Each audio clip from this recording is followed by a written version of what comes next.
Hi there, this is Manny with Classic Auto Repair, and I have an update on the 74 Blazer. The good news is we are done with the repair list. Every item on the approved repair bill was completed with just adding the oil. I'm getting ready to add the 5 quarts into the motor, and all the items will be finished. I'm going to go over those with you right now, starting from the bottom of the truck.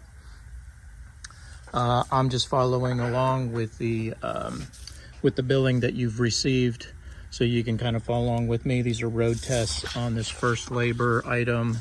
Then the inspection of all the items was conducted. Tighten loose header bolts, that was completed. Spark plugs were replaced. Electrical no park light circuit, we replaced the headlight switch, some fuses, and got the park light circuit repaired. Carburetor, original was worn. We replaced it with a new carburetor and made all the adjustments there. On the ignition, we did a tune-up with replacing the ignition components, including the distributor cap, rotor, vacuum advance, just basically making sure all the ignition system was correct and working. We flushed the brake fluid.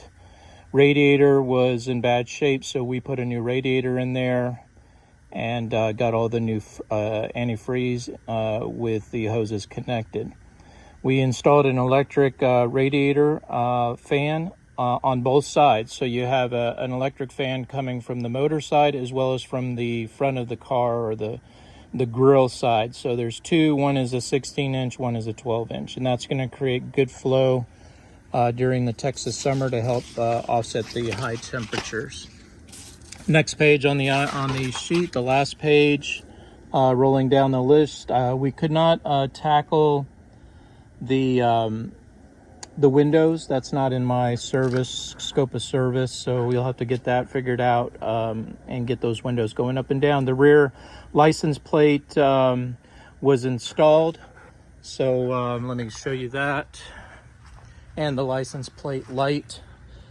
So everything is completed up in here. We got the new bracket, and it's connected to a new light and illuminates the back plate the way it should. That way you're not getting pulled over if you drive this thing at night, because they like to use license plate lights as an excuse to pull people over.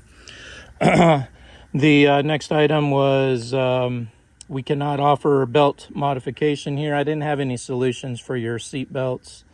And the transmission itself, there are companies out there that will, do your transmission work, but we don't do that here at our shop. But I did put the missing mount bolts for the transmission that were missing. These two bolts right here were not there, so I put those on there. And the undercoating of the floor pans is completed, so there's no bare metal on both sides. Where the patches were installed, we went in and put undercoating in there. The brake hoses no longer rub on the tires. We installed a stainless steel strap on both sides, which prevents the hose from getting too close to the tires. Installed a new drain plug washer to prevent leaking, and of course a new oil filter, and the oil will be going in there shortly. And there's a shot of your front electric fan, and then the back one is on the back side here, so it's the big one, and that should keep you cooling. All your air conditioning lines are new and tested for leaks. Everything looks good there. So on the bottom of the truck, I think we're in pretty good shape with the items that were approved for me to repair. And let's see what else is on that list. All right. Floor pan undercoating. We cannot do alignments here, but you should be able to get that over to a local shop like a Firestone, Goodyear, to get them to align the truck. It does feel a little loose going down the road. It tends to kind of follow its own line, so if you can get the towing right with the toe in, that'll create a more stable steering condition for the truck. And of course, the last item here, new air conditioning was installed, heat and defrost, climate control system.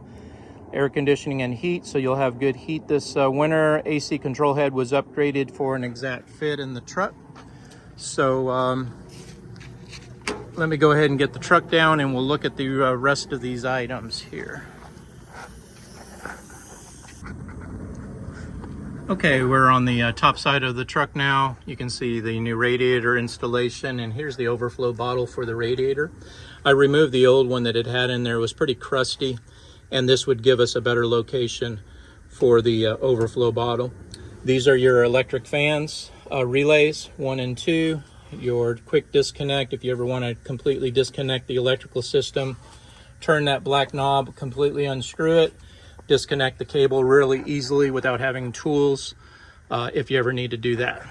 On the motor itself, there's the new carburetor, fuel pressure gauge. It's got an electric choke connected to it, and it's starting really well. So the truck is running good. It's got some new ignition components, new distributor cap, rotor, and the other ignition parts installed as well. Got all the routing of the air conditioning lines with new rubber hoses. The heater valve is located here, and this controls the heater flow in the cabin.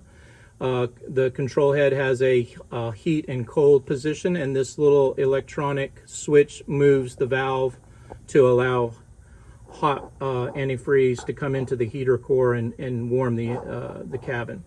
These are all air conditioning lines right here. New compressor brackets and fittings connected here. This is a Sandin compressor. This is the best one they make. Real low drag on the motor, and that should keep you going in good shape there. All right, so I believe that's all on this side of the truck. Let me go ahead and just go inside. Oh, we got the new wiper blades installed on it. The wiper motor is working. And then inside of the truck, got to jump up in here. All right, I got good airflow through all my vents. I connected all the adapters and new duct tubes to all of the vents, so every one of them is pushing out air. This is the evaporator case. The only tube that even shows is right here for the defroster tube, and everything else is tucked up nicely underneath the dash. The new control head. So on this, when you turn it on, it lights up. Fan control is to your left. And then this one is where you want it to come out of the dash vents, or you want it to come out of the defroster tubes up on the top of the dash to clear the windshield. And then this is your hot or cold adjustment for that valve I showed you earlier. And then this button should be pushed in for, there's a in and an out. That's for your air conditioning to turn on the compressor. All right, that's those items there. Got a new headlight switch, the knob that doesn't come off. So you got a new knob there and a new switch to drive the electrical there. And I believe on the inside of the truck, that's all the items I have for you. I'll be putting a oil sticker on it with the mileage. And we're about ready for delivery. I'll be doing a little more road testing, making sure everything is good for you guys, and then reach out. So take a look at this video and then review your paperwork, and we'll be in touch soon. Thanks for watching. This is Manny with Classic Auto Repair.